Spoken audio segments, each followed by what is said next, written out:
자, 그러면 오늘 설교 본문을 말씀드리면서 함께 읽어보도록 하겠는데요. 2025년 6월 1일 싱가포르 순복음교회의 주일 대예배 설교 본문은 사도행전 16장 31절부터 34절이 되겠습니다. 다 같이 사도행전 16장 31절에서 34절을 함께 읽어보도록 하겠습니다. 이르되 주 예수를 믿으라. 그리하면 너와 네 집이 구원을 받으리라 하고 주의 말씀을 그 사람과 그 집에 있는 모든 사람에게 전하더라. 그 밤 그 시각에 간수가 그들을 데려다가 그 맞은 자리를 씻어주고 자기와 그 온 가족이 다 세례를 받은 후 그들을 데리고 자기 집에 올라가서 음식을 차려주고 그와 온 집안이 하나님을 믿음으로 크게 기뻐하니라. 아멘. 자, 저는 방금 우리가 함께 읽어본 이 사도행전 16장 31절부터 34절을 가지고 문제 해결이 구원인가? 이와 같은 질문을 설교 제목으로 삼아서 이 질문에 대답함과 함께 우리가 받은 구원에 대해서 깊이 헤아려보는 시간을 가져보고자 합니다. 문제 해결이 구원인가? 라고 질문을 던진다라는 것은 그게 아니다라는 것을 내포하고 있는 거죠. 자, 일단 우리가 구원을 받았다라고 한다면 보통은 무언가로부터 벗어나거나 무언가로부터 해방되었다라는 의미를 갖고 있기 때문에 salvation from 또는 saved from 이라는 표현을 사용합니다. 그리고 어딘가로부터 벗어났다라든가 건져졌다라든가 또는 그런 구원이라고 한다면 그러면 어디에 있었는지, 어떤 상황 속에서 해방되었는지, 어떤 갇힘 가운데 있었는지, 어떤 상황에서부터 자유로웠는지를 아는 것이 중요할 것 같습니다. 왜요? 그래야 구원이라는 것을 정확히 알 수 있을 테고, 또는 그 상황이 구원이 필요한가, 필요하지 않았나 라는 것을 가늠해 볼 수 있기 때문에 그렇습니다. 굳이 내가 벗어날 필요가 없는데 라는 생각이 들면 구원을 필요로 하지 않을 테죠. 맞습니까? 예를 하나 들어보면 질병으로부터 구원받기를 바란다라는 것은 질병의 상황이 너무 힘들고 괴로우니까 빨리 여기서 벗어났으면 좋겠다라는 생각을 하게 되겠죠. 괴롭힘, 요즘 학생들 학교에서 괴롭힘 많이 당하는데 누군가 이 괴롭힘으로부터 나를 좀 구원해 줬으면 좋겠다 이런 말들을 많이 하겠죠. 가난은 어떻습니까? 가난으로부터 벗어나서 좀 남들처럼 평범하게라도 살았으면 좋겠다, 배를 굽는 일은 없었으면 좋겠다 이런 생각을 하겠죠. 범죄율이 높은 국가에 사는 사람들에게는 좀 범죄로부터 벗어날 수 있으면 좋겠다, 범죄로부터 벌벌 떠는 두려움이 없었으면 좋겠다. 그리고 재해나 어떤 큰 위험, 가령 자신을 둘러싸고 있는 산에 불이 나서 어떻게 보면 죽을 수도 있겠다라는 두려움에 있을 때 누군가 나를 구조해 줬으면 좋겠다, 무사했으면 좋겠다, 이와 같은 생각들을 해볼 수 있을 겁니다. 자, 그러면 기독교에서 말하는, 특별히 성경에서 말하고 있는 구원이다라는 것은 무엇일까? 이 부분을 생각해 볼 필요가 있겠습니다. 일단 기독교에서의 구원이라는 것은 죄와 사망으로부터의 구원입니다. 죄와 사망으로부터의 구원. 많이 들어보셨죠? 그런데 죄와 사망으로부터 내가 좀 벗어났으면 좋겠다라고 평상시에 생각해 보신 바가 있습니까? 이 말이 좀 도움이 될지 모르겠지만 하나님이라는 존재를 인정한다면, 그분이 존재한다라고 확신한다면, 그런데 그 하나님이 죄라든가 죄의 결과로 주어지는 사망에 대해서 엄청나게 진노하신다, 그리고 그 진노는 상상을 초월하는 엄청난 무서움과 공포와 두려움이다, 이런 생각을 하게 된다면 내가 그 하나님의 진노로부터 벌을 받지 않아야겠다라든가 하나님의 진노로부터 구원받아야겠다 이런 생각을 하기가 조금은 수월할 것 같습니다.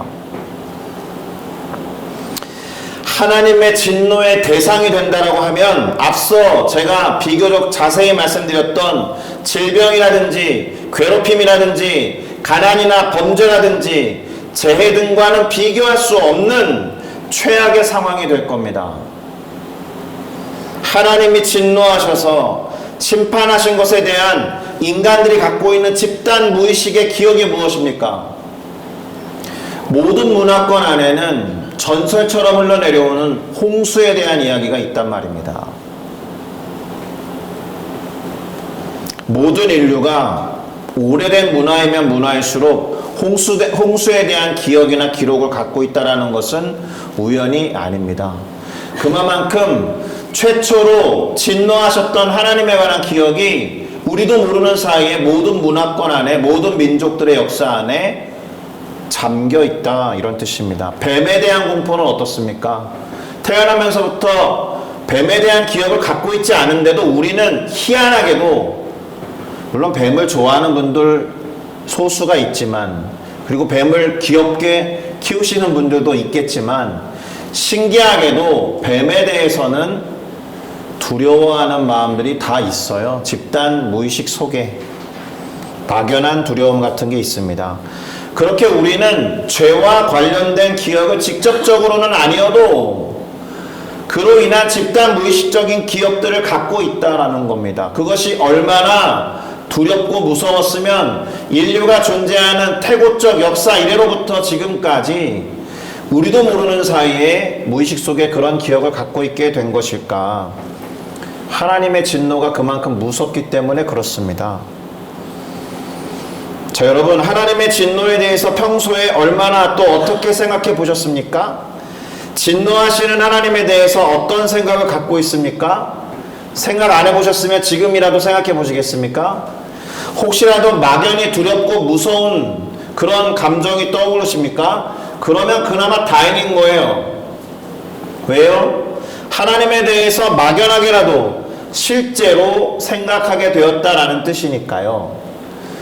물론 제가 하나님을 무서운 분으로 몰고 가려는 생각과 의도는 전혀 없습니다. 오늘 우리의 구원에 대해서 이야기하기 위해서는 하나님의 진노를 이야기하지 않으면 안 되기 때문에 그렇습니다. 제가 제 개인적인 이야기를 좀 하면, 진노라든가 혼나는 것에 대해서 지금도 기억하고 있는 무서웠던 경험이 있습니다. 어렸을 때 어머니로부터 아주 가끔 맞았던 기억이 있습니다. 그래서 그 당시로서는 가장 무서웠던 것이 빗자루, 또는 지금은 총채라고 부르지 않는데 먼지털이의 손잡이, 그것만 보면은 저는 무척 무서웠던 기억이 있습니다. 그래서 뭔가를 잘못해서 우리 어머니한테 혼날 것 같으면 그렇게 그 총채라든가 빗자루의 손잡이로 맞는 한두 대, 너무 무서웠어요. 지금 생각하면 별로 안 아팠을 텐데 어렸을 때 그렇게 한두 대 맞았던 기억이, 그 두려움을 모면하기 위해서 제가 선택할 수 있는 가장 좋은 방법은 기를 쓰고 잠을 자는 거였습니다. 자는 척 하는 거예요. 아니나 다를까 저희 어머님이 훈육을 하기 위해서 저를 흔들어 깨우시면 어쩔 수 없죠. 일어나서 한두 대 맞는 겁니다. 물론 저희 어머님이 저를 아주 많이 때리신 분은 절대로 아닙니다. 지금 생각해보면 말씀드렸듯이 훈육의 일환으로 그저 한두 대 맞았던 기억이 있을 뿐이고, 저를 훨씬 더 많이 안아주셨던 아주 좋은 어머님이셨습니다. 이런 식으로 뭔가 잘못한 것에 대해서 내가 혹시 혼나는 건 아닐까라는 두려움이 어렸을 때부터 있었다라는 거죠. 그거 사실 정상입니다. 죄를 범한다거나 잘못을 범한 사람이 미안한 마음을 갖는 것이라든가, 혹시 내가 이것 때문에 벌을 받는 것은 아닐까라는 두려움이 크면 클수록 그 사람은 사실 바르게 살 가능성이 많습니다. 잘못을 저지르고 사과하지 않는 뻔뻔함을 보일 가능성이 별로 없어요. 그런 분들은 오히려 뻔뻔하면 뻔뻔할수록 이 죄라는 괴로움으로부터 누가 나를 건져낼 수 있을까라고 두려워하지 않을 가능성이 높죠. 그러니까 뻔뻔한 거 아닙니까? 내가 이 죄로부터, 아니 죄라고 인식을 못하면 죄로부터 구원받을 필요성도 느끼지 못하는 겁니다. 우리가 잘 알고 있는 사도 바울 선생님 같은 경우에 이런 말씀을 하시면서 자신이 구원을 받아야 하는 상황을 묘사한 바가 있습니다. 로마서 7장 24절에서 이렇게 고백하죠. 오호라 나는 곤고한 사람이로다. 이 사망의 몸에서 누가 나를 건져내랴. 이렇게 스스로에게 질문을 던지면서 사망의 몸으로부터 구원받아야 되는 자신의 상황을 기록한 겁니다. 사망의 몸을 바꿔 말하면 뭐예요? 시신입니다. 시체예요. 누가 나를 이 시체로부터 벗어나게 할 것인가 이렇게 말했다라는 건데, 나의 영혼이 마치 시신과 같다라는 의미로도 보일 수 있겠지만 사실은 제가 한 두서너 차례 말씀드린 것 같은데요, 실제로 시체에 묶여있는 사람의 모습을 생각하면서 기록한 글입니다. 눈과 눈, 코와 코, 입과 입, 가슴과 가슴, 배와 배, 다리와 다리를 1대1로 시체와 함께 동염해 놓은 상태. 상상해 보시겠습니까? 나는 살아있고 시체는 죽어있으니까 이 시체가 나로 인해서 살아나겠습니까? 아니면 반대로 나는 살아있지만 이 시체가 죽어있으니 꽁꽁 동여맨 상태로 지속되면 내가 죽어가겠죠. 그래서 한때 가장 잔인한 형벌 중에 하나가 이거였습니다. 대표적으로 가장 극악무도한 형벌의 방법 두 가지를 꼽으라고 하면 십자가 위에 사람을 매달아 놓는 거 하나, 두 번째 시신과 함께 살아있는 사람을 1대1로 얼굴과 얼굴을 시체와 함께 그대로 마주보게 하고 동여매는 것 아니었습니까? 그러면 바울이 이 사망의 몸에 묶여있는 것과 같아서 벗어나고 싶었던 상황을 도대체 왜 이렇게 표현했을까? 죄에 대한 고민 때문에 그래요. 마음은 하나님이 원하시는 것을 행하고자 하지만 내 안에 또 다른 마음이 있어서 죄를 짓고자 한다는 이 분열된 상태를 시신에 묶여있는 자신의 상태로 표현한 겁니다. 너무 괴롭거든요. 하나님이 원하시지 않는 선택을 하려고 하는 본능과도 같은 그런 모습이 내 안에 동시에 있음을 보면서 괴로워한 것. 이 사람은 그런 이율배반적이고 분열된 내 모습으로부터 구원받고 싶어서 오호라 나는 정말로 피곤하고 공고한 사람이구나. 내 이와 같은 이 상황에서 누가 나를 건져낼 수 있을까? 라고 말하면서 구원을 필요로 한 거예요. 로마서라는 편지를 쓸 당시라고 하면 바울 선생님의 거의 인생 말년이거든요. 그럼 우리가 알듯이 바울 선생님이 예수님을 쫓아서 하나님의 뜻에 따라서 살아갔던 사도 아니에요. 그런데 이 사도마저도 죽을 때까지 죄 때문에 괴로워했다라는 것 아닙니까? 우리가 감리교의 아버지라고 부르는 웨슬리 같은 사람도 선교사로 나갔다가 돌아오는 배에서 회심했어요, 이 사람이. 그 이야기는 죄에 대한 문제를 계속해서 고민하면서 괴로워했다라는 뜻입니다. 죄로부터의 구원, 죄의 경향성으로부터의 해방, 이것이 기독교에서 말하는 구원의 개념이라는 것을 보여주는 예일 수 있습니다. 일종의 근본적인 죄책감 같은 걸 수도 있고, 내가 또 똑같은 죄를 지었네라고 하는 부끄러움과 수치스러움에 대한 것일 수 있습니다. 흔히 말하는 양심의 가책을 심하게 느끼는 경우, 누군가는 목숨을 끊기도 합니다. 죄를 지었다라고 하는 그 괴로움 때문에 그런 극단적인 선택까지 하는 것을 보면 사실 양심이라는 것이 제 기능을 한다면 어쩔 수 없이 모든 사람은 구원을 갈망하게 될 겁니다. 자, 오늘 우리가 읽어보면서 시작한 이 설교 본문에는 구원을 받고자 했던 어느 간수의 이야기가 기록되어 있습니다. 그 전체 이야기는 사도행전 16장 16절부터 34절까지 기록되어 있는데, 오늘 설교 본문으로는 그 중에서 31절부터 34절까지만 읽어본 겁니다. 자, 이 사람의 이야기를 통해서 우리가 받은 구원에 대해서 생각해 보려고 합니다. 일단 배경을 좀 알려드려야 할 것 같습니다. 사도 바울이라는 사람이 동료 실라라는 사람과 함께 2차 전도 여행을 떠났습니다. 마케도니아와 그리스 쪽으로 갔다라는 거예요. 그리고 그 중에서 빌립보 지역에서 일어난 일을 기록하고 있습니다. 두 사람이 기도할 수 있는 곳으로 향하여 가다가 정확하게는 두아디라라는 마을에서 옷감 장사를 하는 루디아, 영어로는 리디아가 되겠죠. 이 여성의 집을 향해서 가다가 점치는 귀신이 들린 여종 하나를 만나게 됩니다. 여러분, 점치는 사람들 귀신 들린 사람일 수 있죠. 무당들 신내림 받았다 이런 얘기 하지 않습니까? 뭐 자연스럽게 말씀드리는 것이지만 점치지 마세요. 점 보러 다니지 마세요. 귀신들에 의해서 그렇게 끌려다니지 마십시오. 문제는 이 여종에게 들린 귀신이 바울과 실라를 알아차렸다라는 겁니다.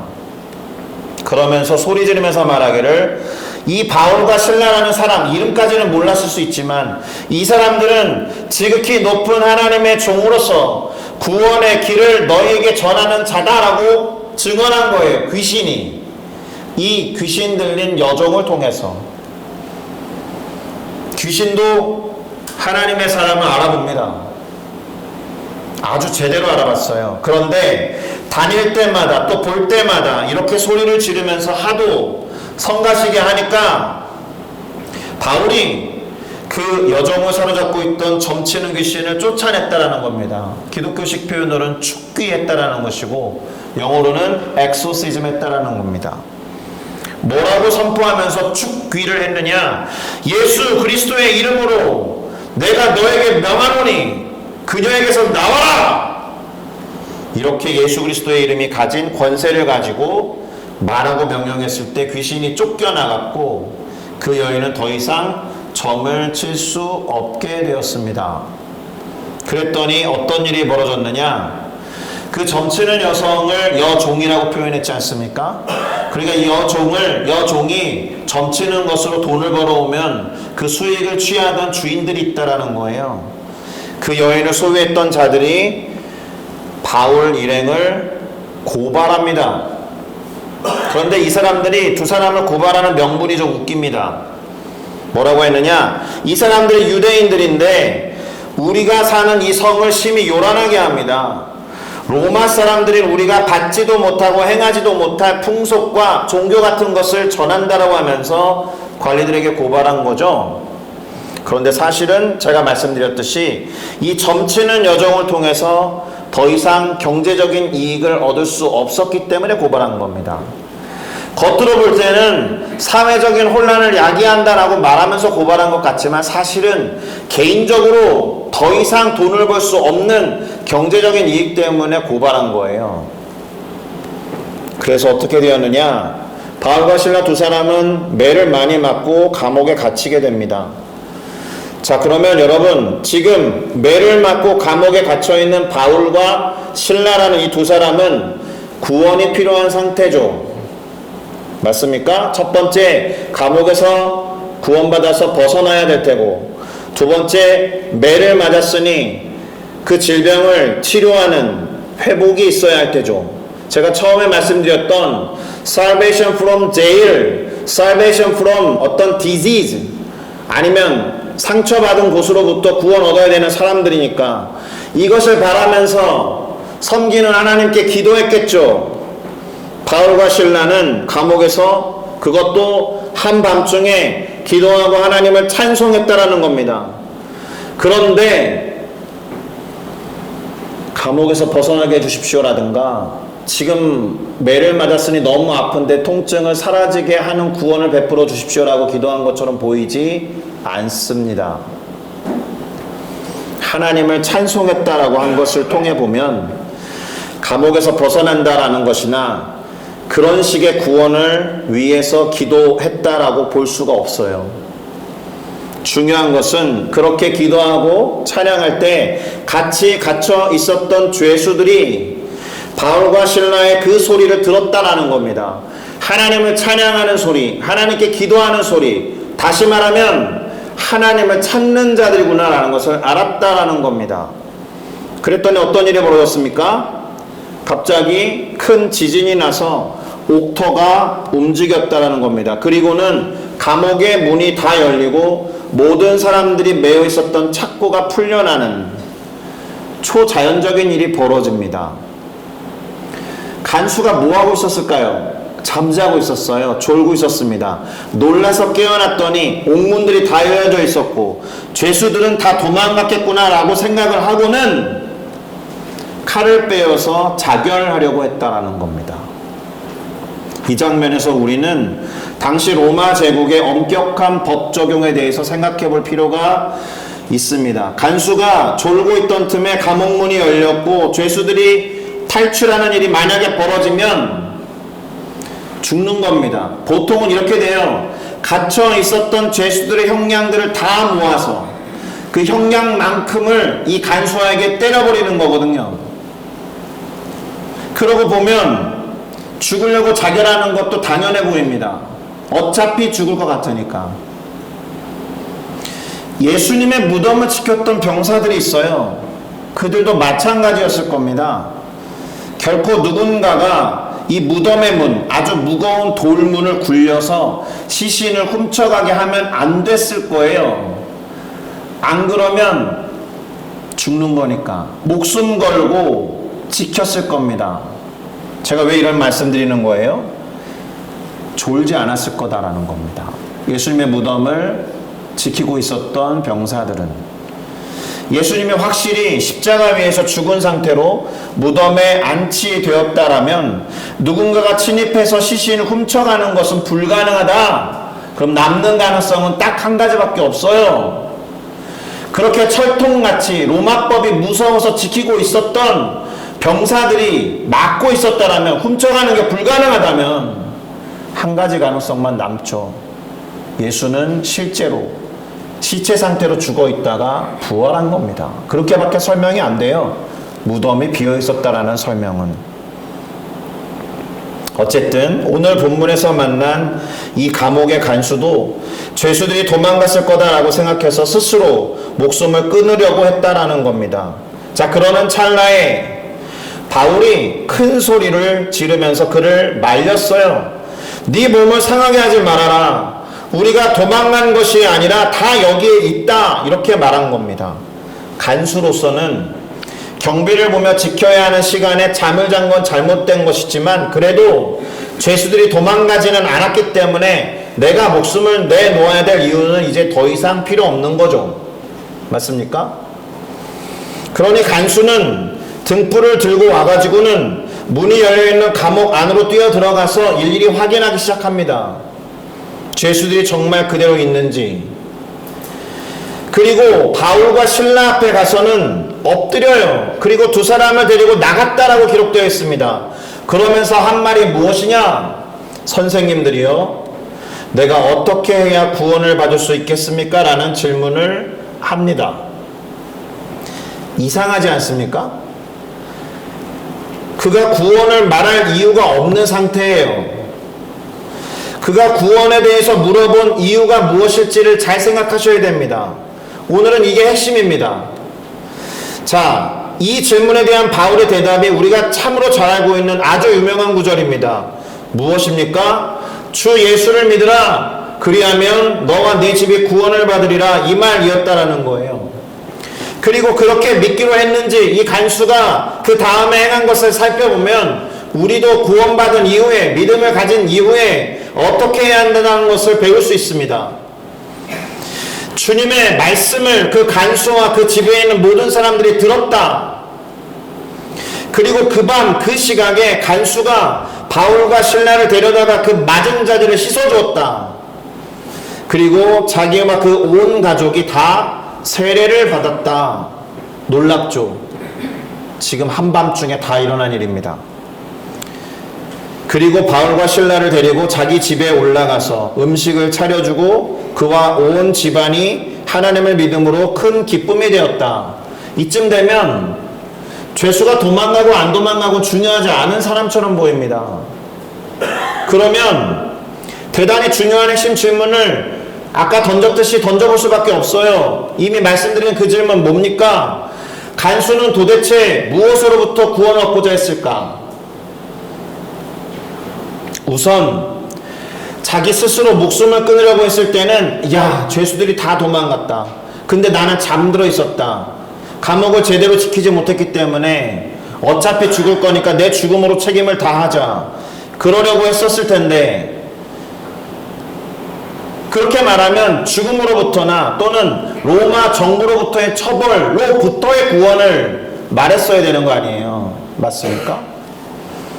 그런데 그런 구원을 바랄 필요가 없잖아요. 이제는 죄수들도 도망가지 않았고 자신이 잤다라는 것은 뭐 티나지 않는 것일 테니까. 그런데 왜 이 간수는 바울과 실라에게 자신이 어떻게 해야 구원을 받을 수 있느냐라고 물어봤느냐. 이 사람 도대체 어떤 구원이 필요해서? 이 질문에 답하는 것이 중요합니다. 그러면서 설교를 마무리해 보도록 하겠습니다. 우선 이 사람은 죄에 대한 양심의 찔림과 괴로움으로부터의 구원을 바랬을 겁니다. 부끄럽고 창피했을 수 있습니다.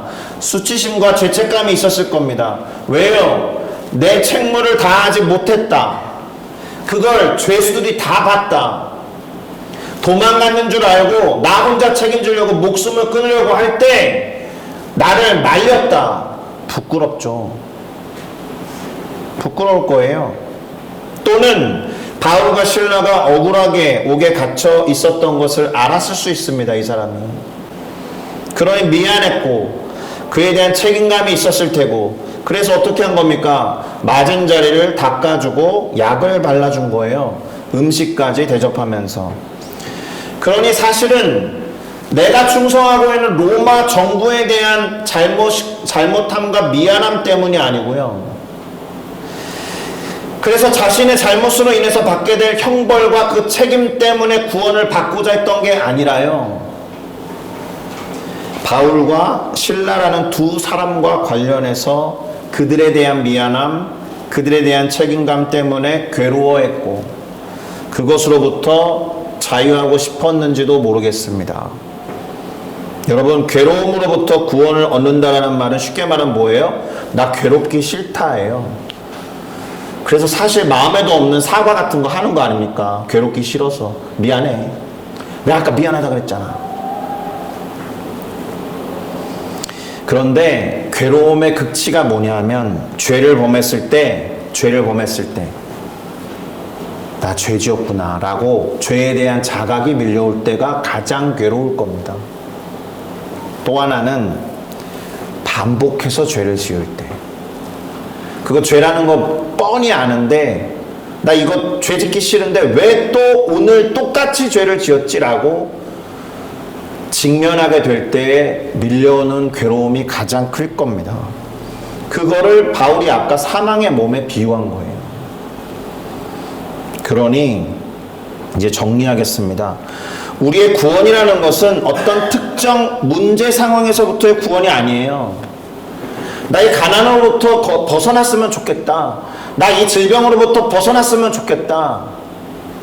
내 지금 괴로워하고 있는 상사로부터 구원받았으면 좋겠다. 이런 정도 차원의 구원이 아니다라는 겁니다. 죄인이라고 하는 정체성으로부터 밀려오는 찔림, 죄책감, 거리낌, 괴로움으로부터의 구원이에요. 그렇게 죄를 범할 수밖에 없는 경향성이 있구나 나한테. 이것으로부터 벗어나고 싶어 하는 것으로 우리의 구원을 설명할 수 있습니다. 특별히 죄를 바라보시는 하나님의 진노로부터의 구원입니다. 이미 말씀드린 바와 같이 하나님은 온 세계와 지구상에 죄가 만연한 것을 보시고 인간을 지으신 것을 후회까지 하셔서 물로 홍수로서 다 쓸어버린 바가 있지 않습니까? 그러한 진노로부터의 구원, 그러한 심판으로부터의 구원이라는 것을 명심하셔야 됩니다. 목사들이 앞에서 설교할 때 죄에 대한 설교 잘 안 해요. 복 받을 줄 믿습니다. 지금 갖고 있는 질병이 치료받을 줄 믿습니다. 지금 갖고 있는 가난과 물질의 문제가 해결될 줄로 믿습니다라고 구원의 단편적인 작은 이야기만 하죠. 여러분, 죄의 본질적인 부분을 끊어내지 못하면 우리는 지금 육신의 삶을 사는 것으로 그치지 않고 죽음 이후에 이어지는 영원한 삶에서 하나님의 진노 가운데 놓일 것이냐,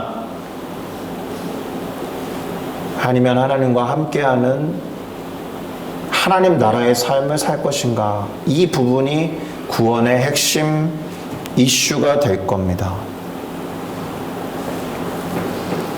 구원의 방법이 왜 정체성과 존재를 바꾸는 것인지를 이해하여야 합니다. 그래서 예수라고 부르는 하나님의 독생자가 모든 사람을 대신하고 대표해서 죗값을 치르면서 십자가에서 그 존재를 죽인 거 아니에요. 아담이라는 존재가 죄를 범해서 모두가 죄인 되었듯이 예수라는 존재가 대표로 죄에 대한 벌을 짊어지고 대표로 죽음으로 인해서 모든 이가 죄인 되었으나 모든 이가 죄로부터 옮겨진 것 아닙니까? 그게 존재의 문제, 정체성의 문제를 해결하기 위한 유일무이한 방법이에요. 죄인에서 의인으로, 무엇보다 하나님의 자녀로 바뀌었다. 이 말은 죄와 죄로 인한 결과로서의 괴로움으로부터 거리를 두게 하셨다라는 뜻입니다. 이것이 복음이에요. 복음은 그래서 복음이어야 합니다. 다른 복음은 없어요. 혹시라도 있다면 그것은 그저 사람들을 현혹하고 미혹하고자 다른 것을 살며시 얹어놓은 것, 사람들의 구미를 당기는 것, 사람들이 기뻐할 만한 것들을 섞어서 복음이라고 뻥치는 겁니다. 오죽하면 순복음이라고 표현했습니까?